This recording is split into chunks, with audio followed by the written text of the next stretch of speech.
L'être humain et l'ère numérique, c'est un amour plus ou moins toxique. L'exemple type d'une relation qui est allée beaucoup trop vite.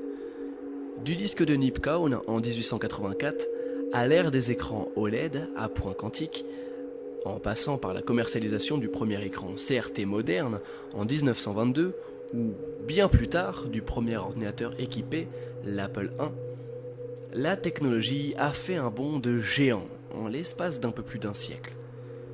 Aujourd'hui, ils ont clairement envahi nos vies, à tel point qu'un Français sur 3 se déclare dépendant aux écrans selon une étude Elab. Smartphones, jeux vidéo, prothèses artificielles ou exosquelettes, ces nouvelles technologies produisent de véritables métamorphoses chez l'homme.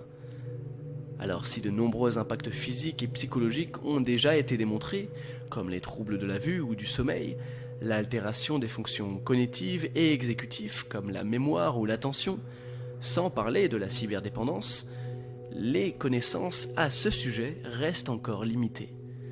Nous risquerions donc de découvrir des effets encore plus corrosifs au fil des années de recherche et de la place croissante du numérique dans notre quotidien. Néanmoins, c'est sans compter la capacité de notre cerveau à s'adapter aux expériences affectives, psychiques et cognitives que nous vivons au quotidien.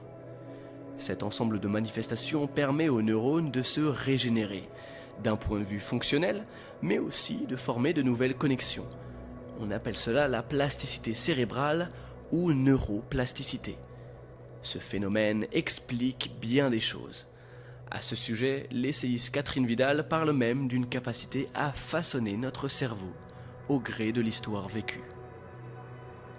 L'histoire vécue.